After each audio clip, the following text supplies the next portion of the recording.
Hello and Assalamu alaikum and welcome to the fourth lecture for the Strategic Business Leader online classes for December 2018 examination. I am Kashif Kamran, your tutor. Now, till the day 3 yesterday, we focused on a lot of corporate social responsibility, and we did work upon a lot of models relating to the corporate social responsibility. We went across the Carroll model, we went across the Tucker model, then we came into the Johnson and Scholl model, then we came into the Gray, Owen and Adam model. And we explored a lot about instrumental philosophy yesterday and normative philosophy yesterday, because that was the most emphasizable lecture on this topic yesterday. And towards the end of the class, I hope all of you became clear on the instrumental thought process and the normative thought process and the Gray-Owen atom and the Johnson and Skill, how a company can be a pristine capitalist or how a company can be a deep ecologist. So it all depends upon how much time you put on CSR and how much efforts you put on corporate social responsibility. Some of the companies do put efforts on corporate social responsibility, and some of them simply consider corporate social responsibility as a cost, and they don't think there are any benefits associated with corporate social responsibility. But on the vice versa, there are so many companies in the world. We did took example of the PepsiCo in the class yesterday. We did took example of Unilever in the class yesterday, and we even did took the example of the national foods from Pakistan. They were all demonstrating the corporate social responsibility. That means they were all normative companies. They were all concerned about the people. They were all concerned about the planet. So that means we can find both the sets of companies, right? We can find the companies who are normative, the companies which work for people and planet, and we can find companies which are instrumental, which thinks that it's a waste of time and it's a cost for the shareholder if we work on the planet and the people, because our ultimate aim is the profitability. Now, I will be continuing with the same discussion today, and the topic we have to pick today in order, because till yesterday we were on the slide number 38. Now we are starting from the slide 39, which is about sustainability. Now, sustainability has become so very important concept in the last many years since corporate social responsibility has started. Let's first explore the corporate sustainability as a concept before I give you some examples to the topic. When we speak of sustainability, a lot of time the instrumental companies are focused on financial sustainability. The instrumental companies are concerned with profitability sustainability, or the instrumental companies are concerned with sustainability of their market share, sustainability of their revenue. Yes, that's fine. Every company has to think about their financial sustainability. Every company has to think about their financial future, because sustainability means the future, right? So every company has a concern about the future, but that concern about future should not just be the concern about the profit future. It should be the concern about the people future, and it should also be concerned about the planet future. So we are not just concerned about the profitability and the future of the profitability, which is very fine. In every organization, we do make budgets. In every organization, we do make forecast. So why we make them? We make the forecast, we make the budgets for our financial sustainability. That is true. But what future are we talking about? We are talking about the future of profit. We are talking about the future of the planet. And we are also talking about the future of the people. So we are not just concerned with the financial sustainability, we are also concerned with the sustainability of the planet. We're also concerned with the sustainability of the people. So if we are an instrumental company, then we will only be concerned about the profit sustainability. But if we are a normative company, we will be concerned about the profit, the people, the planet, all three of them. So sustainability means the future. Let's try to understand it. Sustainability has been expressed as meeting the needs of the present without compromising the ability of the future generations to meet their own needs. Sustainability has been expressed as meeting the needs of the present without compromising the ability of the future generations to meet their own needs. Now see, we are living in a very unsustainable way. We are living in a very unsustainable manner. There is a deforestation. There is a greed. There is a greed for growth. There is a greed for expansions. There is a greed for becoming the economic superpowers. Now, with all such greeds that one country wants to overtake another country, one country wants to become an economic superpower over the other country, there is a deforestation, there is a global warming. We are depleting the natural resources. We are depleting the water, we are depleting the gas, we are depleting the oil, we are depleting the forest. So sustainability has been expressed as meeting the needs of the present without compromising the future generations to meet their own needs. Now we know that the World Health Organization or the United Nations puts a very bleak picture of the future. They do tell us that the water levels are going scarce. There is a scarcity of the water level, that the forest area is going down, and see the amount of disasters and typhoons and cyclones and earthquakes we are seeing each year. So the weathers are changing, the planet is changing because we have caused damage to the planet. We have destroyed the planet. We have consumed the natural resources of the planet at a much faster rate. So the future by 2030 or the future by 2040, as per the United Nations, looks very bleak, looks very pessimistic. There will be many countries in the world which will be water scarce. There will be many countries of the world which will go under the water. There will be many countries in the world where the sea level will rise and rise drastically. So the weather conditions are changing. You have seen the impact of this, the global warming. The European region is facing so severe heat waves. The European regions are facing so severe climatical changes. The American region, the Asian region, the Middle Eastern regions. So sustainability is to meet the present without compromising the future. So if we cut a tree, we should plant a tree. So that is meeting the present without compromising the future. So if you cut a tree, you should plant a tree. Sustainability. And organizations are working on sustainability, right? Organizations are working on sustainability of trees, sustainability of animals, sustainability of the planet. I'll show you examples of that. Second, to be sustainable, the nature resource must be used at a rate at which they can be replenished naturally. You should consume the natural resources.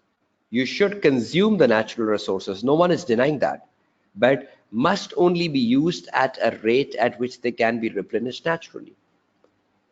If we just keep consuming, we are calling ourselves into a disaster. We have to use them at a proper rate.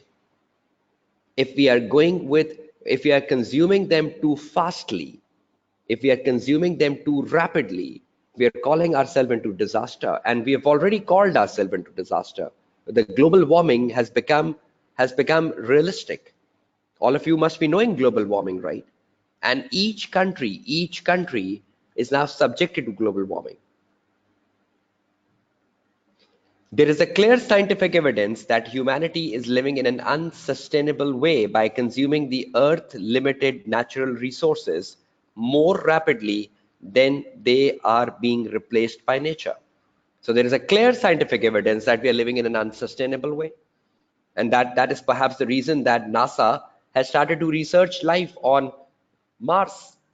And NASA has given a breakthrough that there are evidence of life, there are evidence of water on Mars. So I think the planet Earth has become too small for us, and living on the planet Earth has become a too small place for us because we are living in an unsustainable way. So that is the reason that NASA has done research on Mars, and they think there is a life on Mars, there is a water on Mars. You never know. You never know that the future generations might be living on Mars. You never know that the future high-rise buildings or the future skyscrapers will be made on Mars. Is that clear to everyone on the concept of sustainability? That this is just an initial discussion. I still need to go into sustainability models and sustainability theories. So which sustainability are we talking about? We're talking about sustainability of the planet and sustainability of the people. Okay, let's show you something. What companies are doing for sustainability. Let's show you something.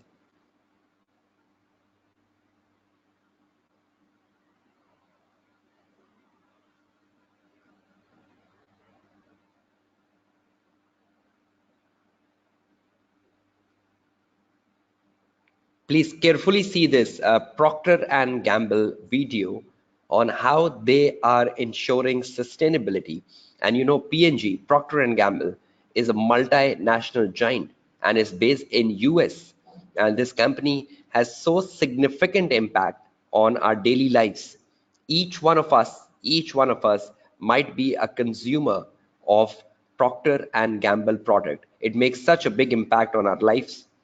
Let's see what Procter & Gamble is doing for sustainability. Have a view of this and I'll interact with you after 3 minutes. What if we didn't think of waste as waste? What if we look at waste as something we can always reuse for another purpose? At Procter & Gamble, we're already thinking that way, and we're finding creative, innovative ways to prove it. Take paper waste. Even after recycling scraps at one of our sharpening plants in Latin America, we are left with unusable fibers. Instead of throwing these away, we thought, what if they had value? Now these fibers get turned into low-cost roof tiles to help provide homes for local families. It's the same with what's left from making shampoos like Pantene and Head & Shoulders. Instead of asking, where can we get rid of it? We asked, what can we do with it? Now, waste from one of our sites in China is converted into fertilizer for planting trees, hoping to turn old industrial land into parks and green spaces. We applied the same thought to our Always and Whisper feminine care plants in India. Today, materials that were once thrown away are recycled into plastic soles to create low-cost shoes. Right now, less than 1% of raw materials entering our plants leave as waste. We believe an innovative team and the right ideas can reduce that even further. More than 70 of our sites are already there. This means that all of the manufacturing waste at these sites is recycled, repurposed, or converted to energy. Nothing goes to landfill. But we aren't stopping there. We've changed the way we think. So now we're working every day to make all of our waste at all of our sites have a surprisingly positive impact. What if we all changed the way we think? What if waste isn't waste anymore?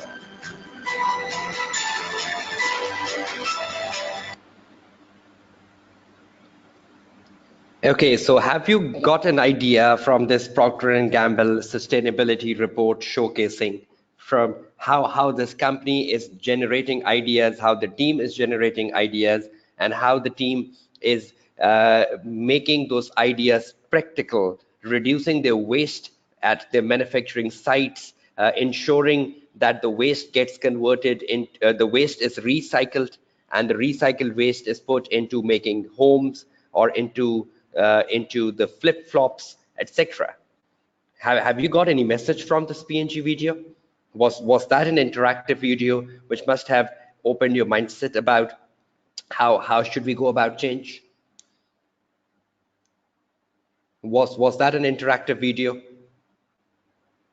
Has it given you an insight of this multinational giant? Okay, let's take one more example and get back to the lecture. Let's take KLM. KLM is such a big part of an airline industry, right? And the KLM has always been a pioneer when it comes to sustainability. So let's see what KLM is doing for sustainability at their offices.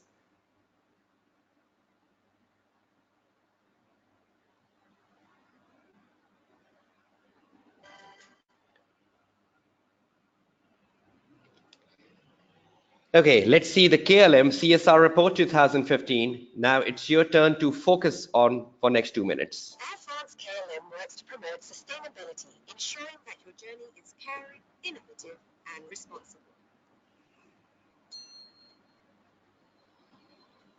What do we do to reduce our environmental impact?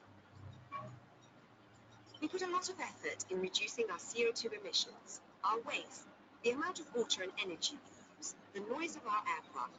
We act to improve air quality and encourage biodiversity. We push the market and we bring together our partners within the air transport industry to develop sustainable biofuels using feedstock that has no negative impact on biodiversity and food production. We continuously aim to reduce our weight on board and optimize our flight processes to reduce our environmental impact. We support aviation research and innovation to improve the performance of our aircraft today and in the future. We have set a goal to reduce our CO2 emissions per passenger by 20% in 2020. We share our progress with you in full transparency. Find out more about our commitments. Sustainability in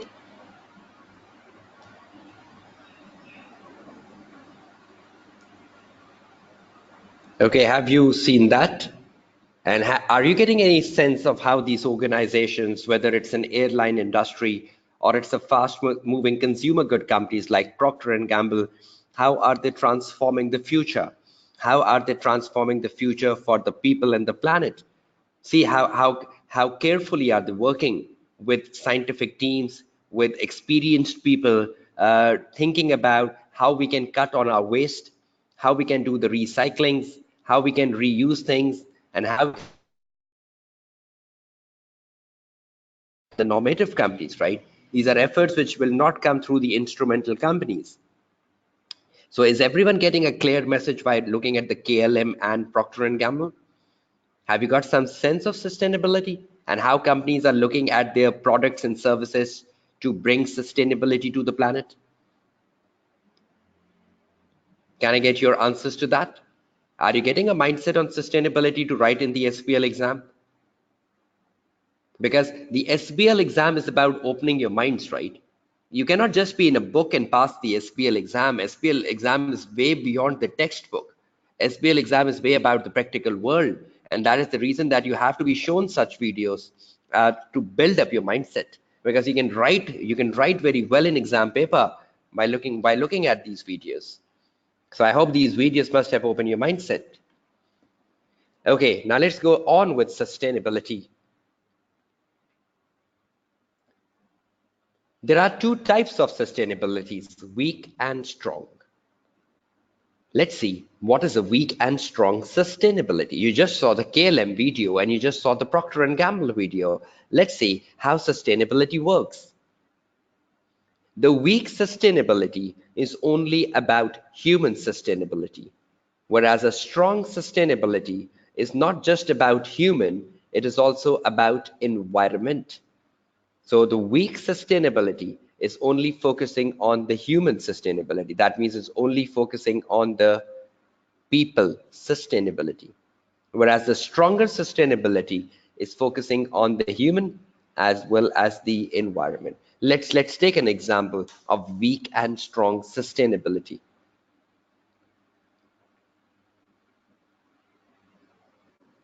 Okay, now on the day 4 of my lectures today,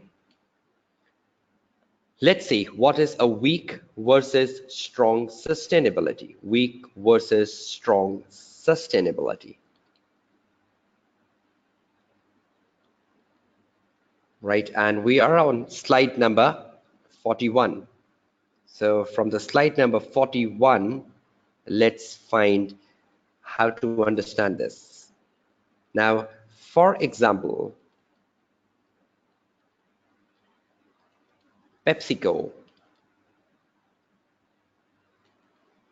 carries out a research that salt and sugar are not good for human consumption. So Pepsi decided to reduce the amount of sugar and salt in their products in their products to give better health and nutrition, to give better health and nutrition to the people. So is that the human sustainability? Is that the human sustainability? They researched that salt and sugar are not good for human consumption. So they thought, okay, let's reduce the salt and let's reduce the sugar. So are they working for the human sustainability by doing so through their products?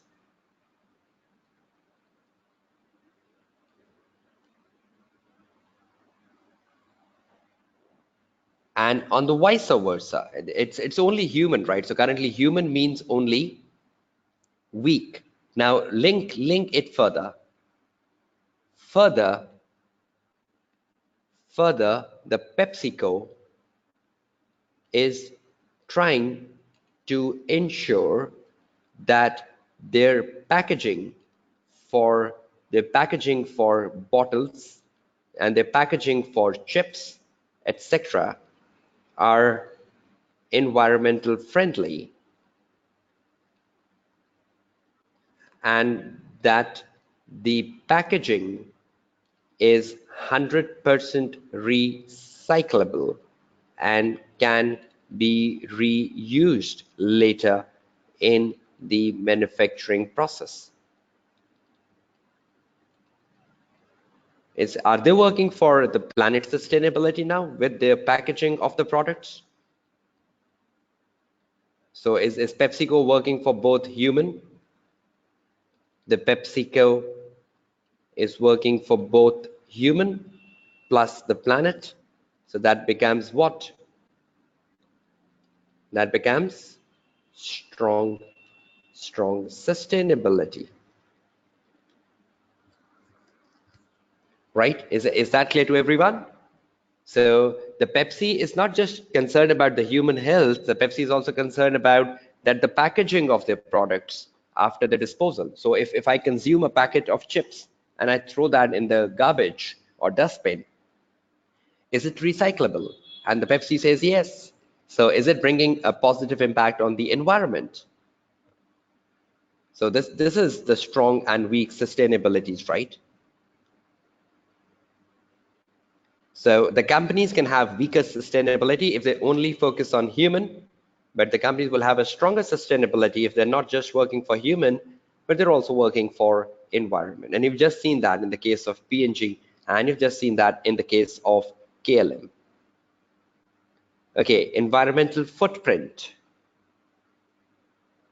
Now, if you know the KLM and P&G videos, this will really help you out. Environmental footprint is a measure of the impact. Footprint means impact. So environmental footprint is a measure of an impact that a particular business activity have upon environment. Have you seen the particular business activity of P&G?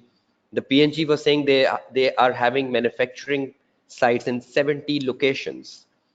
How big P&G is, how big KLM is, every day KLM flies from one part of the world to another part of the world. Think about the pollutions they create. Think about the emissions they create. And were not KLM telling us that they're reducing their emissions by 20% by 2020? Were not the PNG telling us that they're trying to reduce their garbage? They're trying to reduce their waste.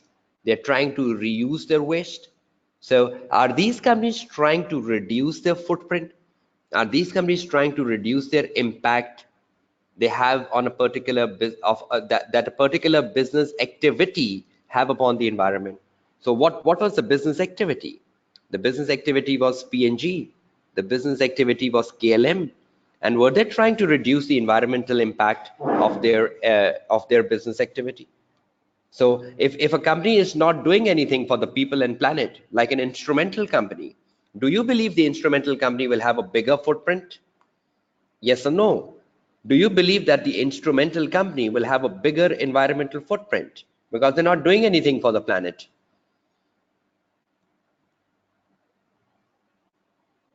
And Sarah, no or yes? The instrumental companies, because they're so big companies, but they're not doing anything for environment, will have a bigger impact on the environment. But if there is a normative company, the normative company which do something for environment, like PNG, like KLM. So is KLM and PNG trying to reduce their footprints through good actions?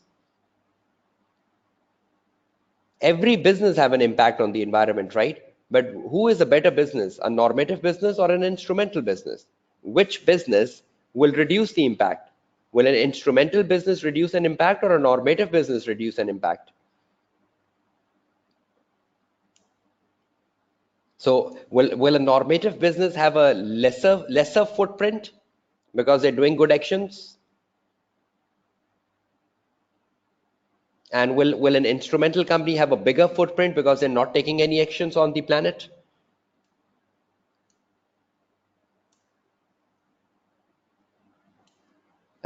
Yes, exactly. Sarah, are you clear with that as well? Are you clear with the concept?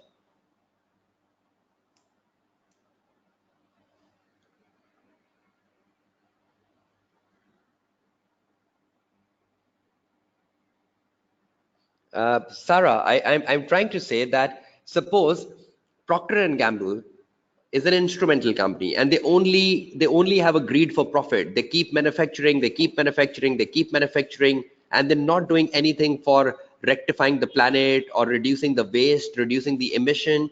So will Procter and Gamble, if they're only greedy for profit and they're not doing anything for emission, disposal, waste, will are they creating a bigger impact on the planet in terms of their damages?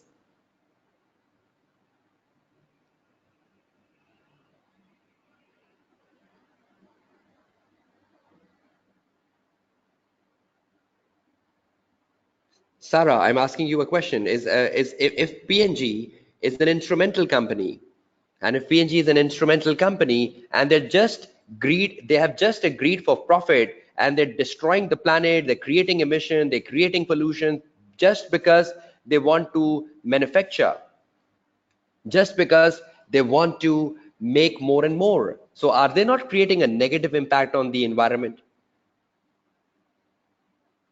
More.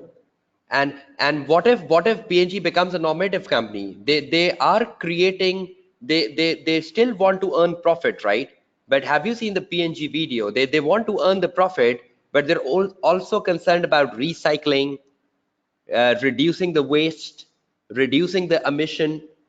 So with all those actions, is PNG trying to reduce their footprint, trying to reduce their impact on the environment?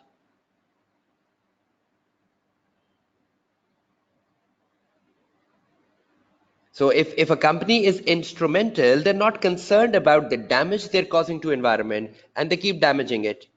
So that was my point, that instrumental companies have a bigger footprint, bigger footprint, bigger impact, bigger negative impact. But if it is a normative company, the normative company will be rectifying it. So automatically the impact on the environment of a normative company becomes smaller.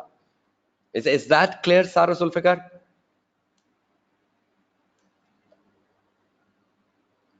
Okay, that's great. Okay, now just wait for 1 minute. Want to show you something.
Okay, I'll just be showing you something right after completing this environmental footprint. Now, obviously, every business have an impact on environment, right? That's true. Now, one business can rectify that impact and one business cannot. So if it is an instrumental business, it will not rectify the impact on environment and automatically the impact will become bigger. And if it is a normative business, will rectify the impact on the environment and automatically will become smaller. Examples of environmental footprints: depletion of natural resources, water consumptions, carbon emission, waste disposal. Now see, if you are an instrumental company, you will have a waste disposal, you will have a carbon emission, you will deplete the natural resources. But if you are a normative company, you will still do the same, but you will also rectify it. You will reduce your waste, you will do recyclings, you will reduce your carbon emission. You just saw the KLM, they were saying that we want to reduce the carbon emission by 20% by 2020. So can you find the difference between an instrumental company and a normative company, how they approach the footprint? So an instrumental company will do everything wrong, but the normative company will say, okay, let's also rectify it, let's also improve it. So the footprint connects with your natural resources, with your consumption of water, with your carbon emission, and with your waste disposal. And you just saw the videos, right? How the companies was doing a better form of it. So environmental footprint is concerned with a business activity, is concerned with a business activity. And the impact of the business activity, the impact of the business activity on the environment, the impact of the business activity on the environment. Now let's see something different. It was environmental footprint. Now comes ecological footprint. Ecological footprint. It compares the human demand. Now we are added to it. Environmental footprint was looking at the business, right? Environmental footprint was looking at the P&G, Unilever, KLM, Pepsi, National Food. It was the business impact. Now, the ecological footprint is looking at us, the human demand. The human demand is the population. And you know how big the global population is. It is looking at the global population.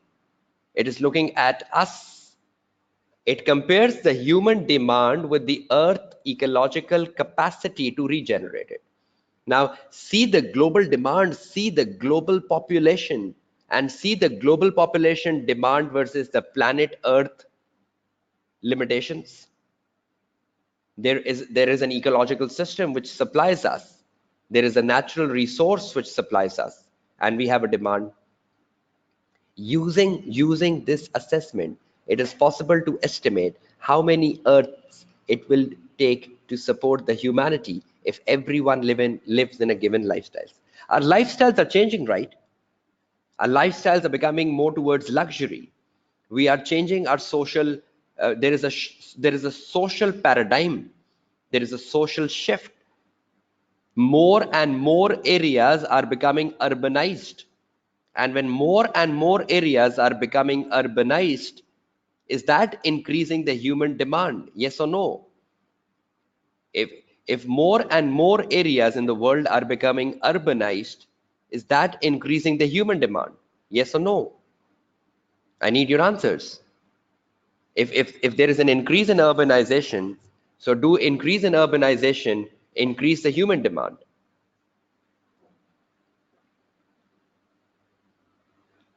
Yes. And do you realize that the urbanization is increasing at a very fast pace? Our lifestyles are increasing at a very fast pace. We are moving more towards luxury items. We are moving to more towards brands. We have become more of a brand conscious society, the global society.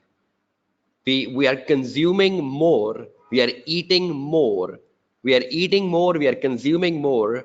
We are living in a luxurious lifestyles, and we are going more towards consumptions. So do you think that the global population and the social changes which are coming in the global population is increasing the footprint on the planet? So are we consuming a lot? Are we causing a lot of demand on the planet? Yes or no? Do you believe that? Do you believe that as a global population, we are consuming a lot, we are eating a lot, we are demanding a lot? Is that true? Is that false?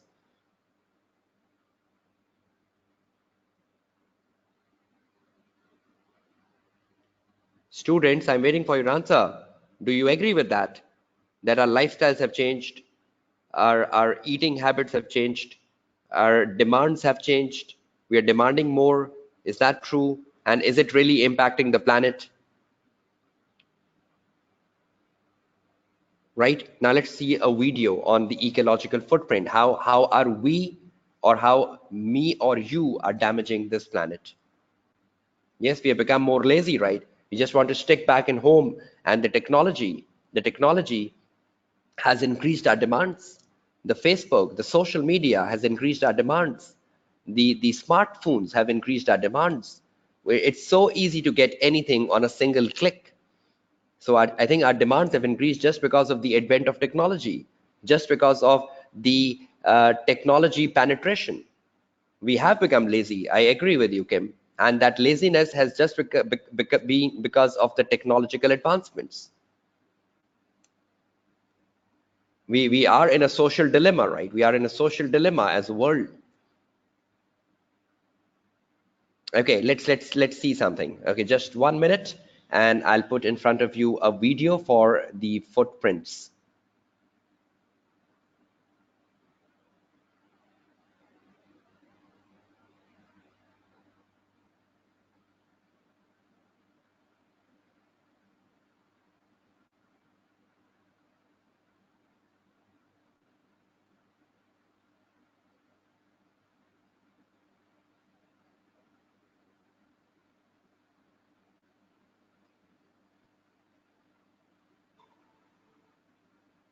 Okay, please see this, and I'll interact with you after 2 to 3 minutes.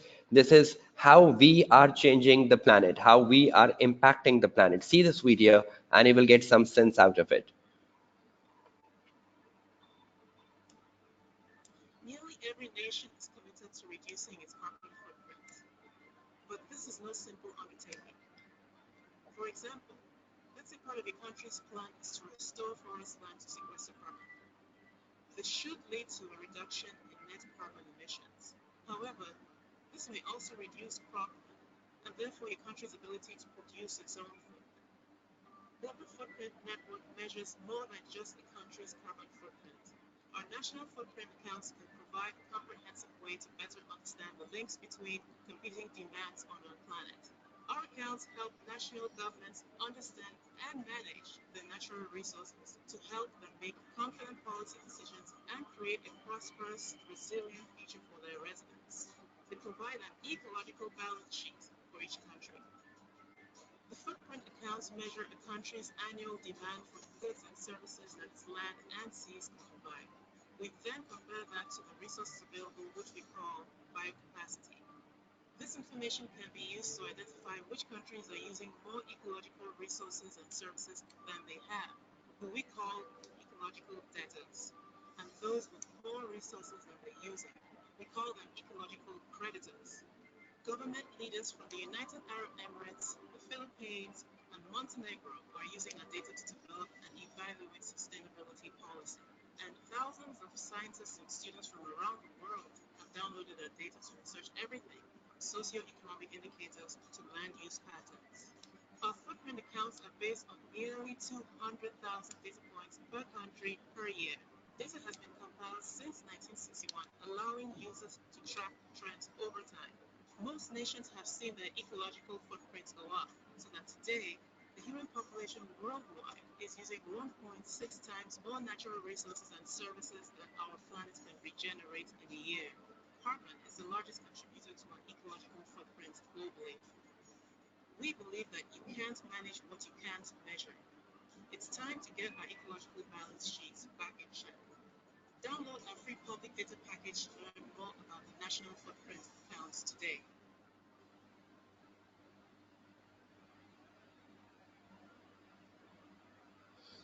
Okay, so what's the feedback?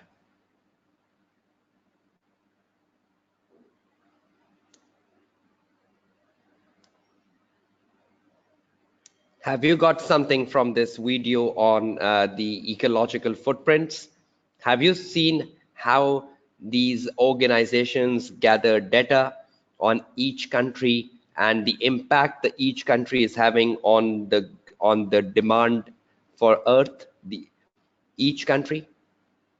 See China, see America, see the demands, see the significant demand, see the significant demand. This has become so strange that there are so many countries which believe that their own resources are lesser and they go for imports. There are so many countries where import volume has increased a lot because they think their national resources are lesser, or their national resources have been exhausted. So you cannot just compare the American or Chinese footprint with any of a smaller country. The African footprints are very less because there is a lot of area in Africa which is under poverty. There is a lot of area in Africa which is still living within their limits. But America is the growth engine. China is the growth engine, and they're consuming they're consuming the resources at a very dangerous pace. You know all this, right? You know China is about to become the biggest consumer of this world in the next 2 years. China will surpass America. These are strange facts. Are all of you understanding the importance of ecological footprint? Can you think about that in exam paper? Can you justify that in exam paper?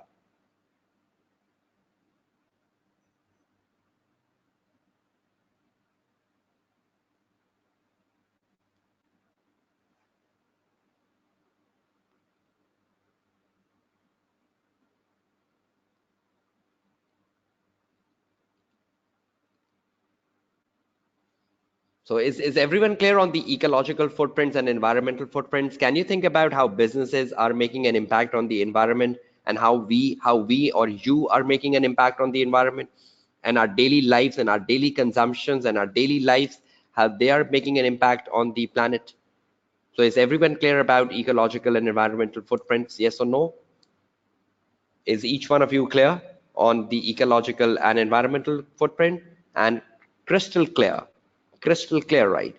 There is no element of doubt on understanding your ecological footprints and environmental footprints. And have these videos really contributed to your knowledge here?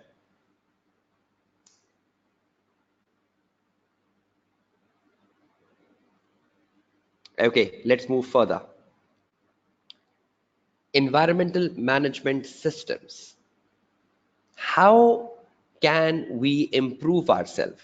We have discussed about the problems. Now let's discuss about the solutions. How can a company which is normative brings a system, brings an environmental management system through which they can reduce their footprints? Now, please remember that these environmental management systems will only be in place by the companies who are normative, because the normative companies are concerned about reducing the environmental damage. They want the environmental damage to reduce. And how will they reduce the environmental damage? By bringing into account the systems. They want systems connecting with environment. And you've seen that in KLM and PNG. They had proper teams, they had proper systems, because they were very much concerned about reducing their impacts.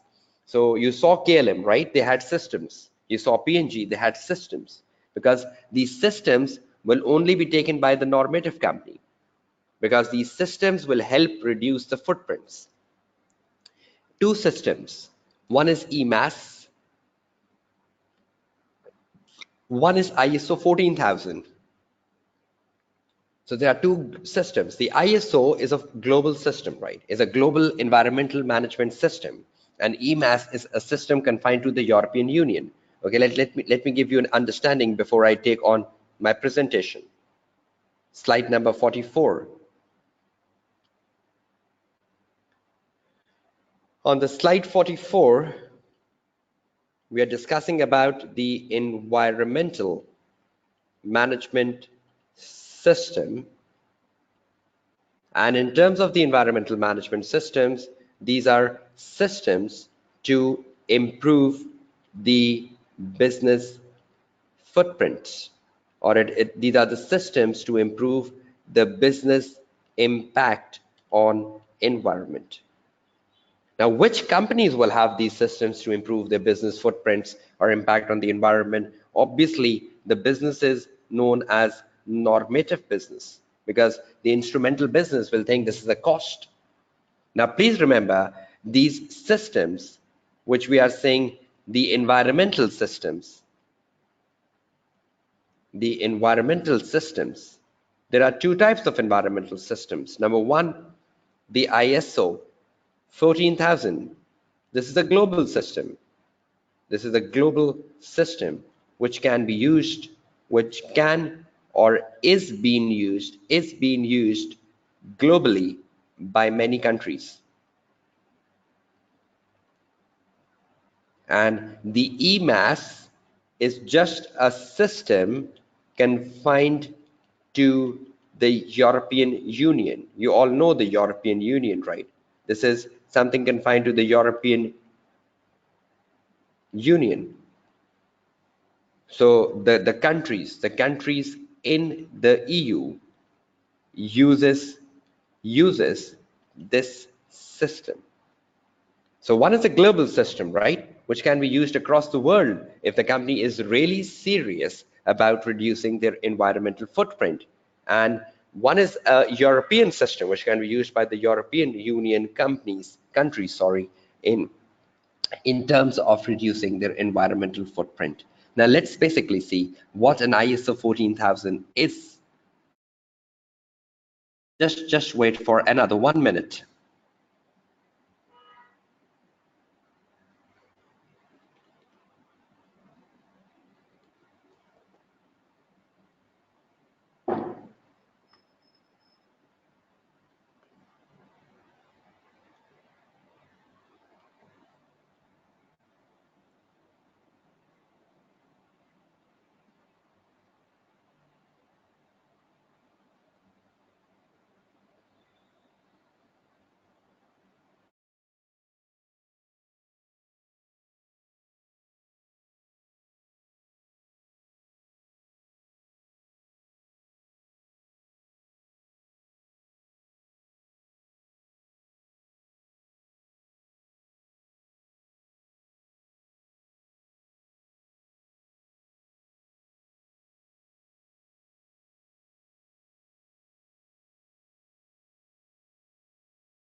We are starting first with ISO 14000, which is the Environmental Management System, and it will be captured within the recording because this is a 4 minutes and 40 seconds video, which will really give you an insight into the ISO 14000, the Environmental Management System.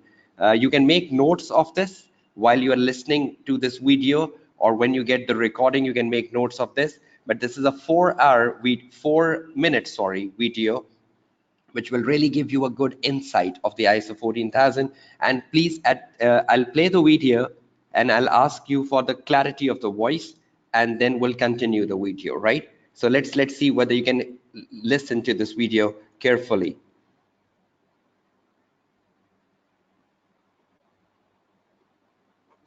ISO 14001. Hello, I'm Terry McKay, and Is the voice clear to everyone of this video?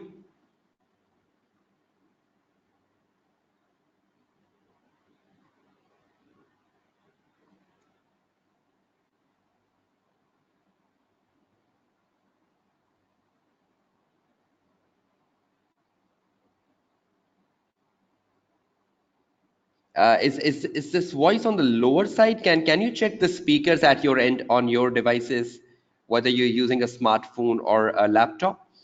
Can you just check the system's voice quality at your end?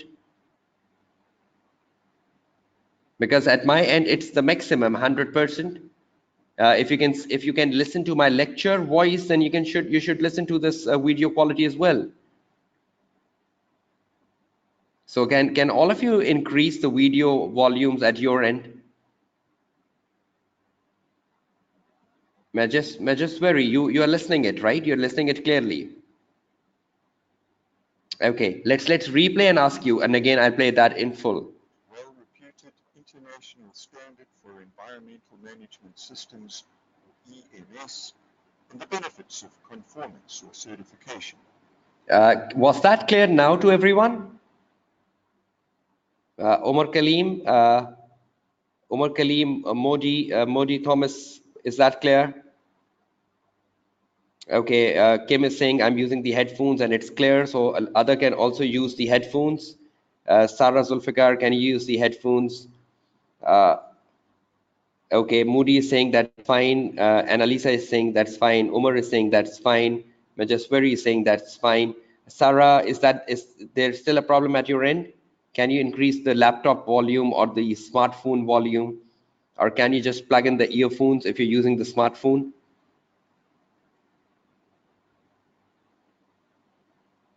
Okay, let's play that, and you will be getting the recording, right? So in the recording you can hear that carefully, but just see what Terry McCann, who is a good speaker on environmental management system, is telling you about the ISO 14000.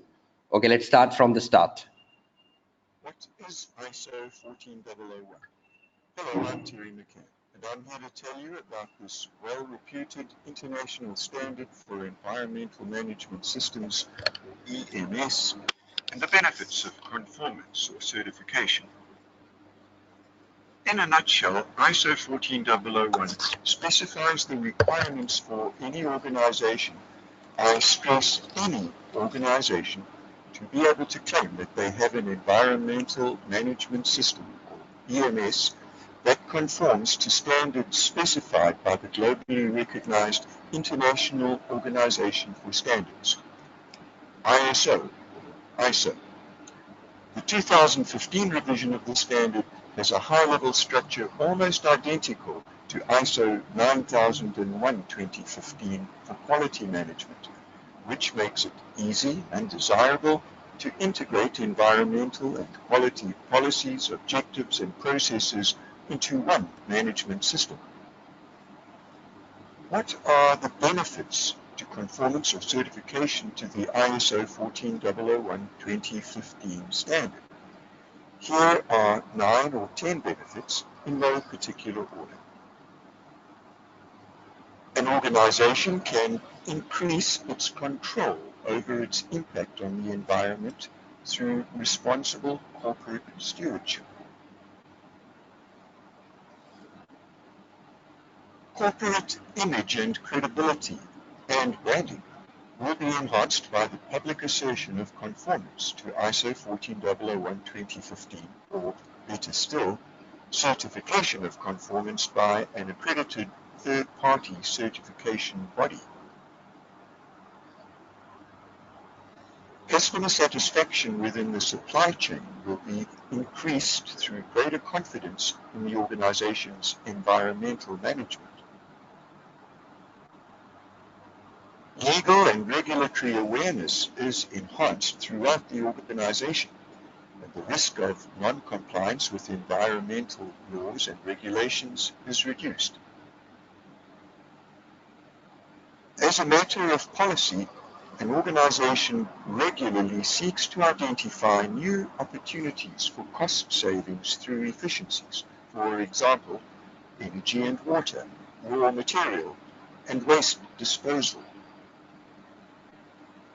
Formally identifying and dealing with risk enhances the organization's physical and financial protection against environmental mishaps. Top management can effectively address its risks and opportunities by integrating environmental management into the organization's business processes, strategic direction, and decision-making, aligning them with other business priorities and incorporating environmental governance into its overall management system. By combining with ISO 9001, there is increased management control through a single, integrated, and holistic quality and environmental management system.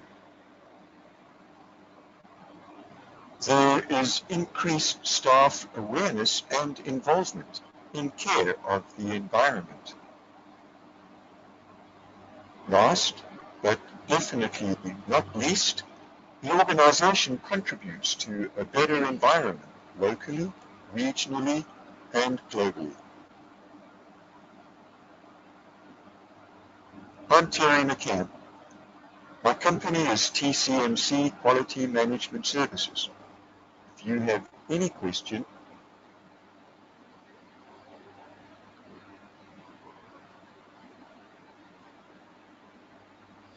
Okay, are all of you clear on the ISO 14001 Environmental Management System presentation, which was given by Terry McCain? And he was very clear about what benefits an organization get from adopting an environmental management system. I hope when you listen to this lecture over a recording, you can note down the benefits very carefully, because those benefits includes improvement in your supply chain. Those benefits includes your corporate image building. Those benefit includes your risk minimization, because the risk of any environmental mishaps can go down, and so on and so forth. And this is a very important system, right? The organizations who are very much concerned about their environmental impacts, the organizations who are very much concerned about their environmental implications will really work on a system like such, because they believe that through this system they can not just improve their reputation, or they cannot just reduce the mishaps, they can also bring down their footprints. Now let's see what I have some on my slides for ISO 14000. For me, ISO 14000 is this. The ISO 14000 is an environmental management standards which helps organization. Now, the focus of Terry McCain's was also on the benefits, and my focus here is also on it helps organization. So if any organization adopts or takes the ISO 14000 into their organizational systems, what benefits will they be getting? Number one, it minimizes how their operations negatively affects the environment. So what's the first benefit? It will help them minimize how their operations negatively affects the environment. That's very important, right? And that's the reason why they want to have the system in place, because they want to reduce their environmental footprint. They want to reduce their environmental footprints. Number two, comply with applicable laws. That was exactly what Terry McCain was saying, legal and regulatory. You will be complying with applicable laws which relates with what? Laws which relates with environment. Your company will not be penalized. Your company will not be fined. You will have a better reputation. You will have a better reputation as a company. By complying with laws, you will minimize the mishaps. You will minimize the mishaps, the environmental mishaps, which can be very damaging to your reputation. And number three, a regular improvement of above. Each year, I need to show improvement. I'm not just minimizing for 1 year. My minimization has to be long term. I have to set my goals right. I have to set my 2020 goals. I need to set my 2025 goals. I need to set my goals right for minimizations. I need to see the regular improvement of compliance every year, and I need to see the regular improvement of minimizations every year. Is that clear to everyone on ISO 14000? Is everyone clear that this is a system which will be adopted only when you are serious about environment? This is a system which will only be adopted by the normative companies. Is that true to everyone? Are you understanding that this system will be taken by every company? No, the system will be taken only by the normative companies. And will this system really helps you? Yes. And can you get the benefits of these systems by looking at the recording again and noting down what Terry McCain was telling you about ISO 14000?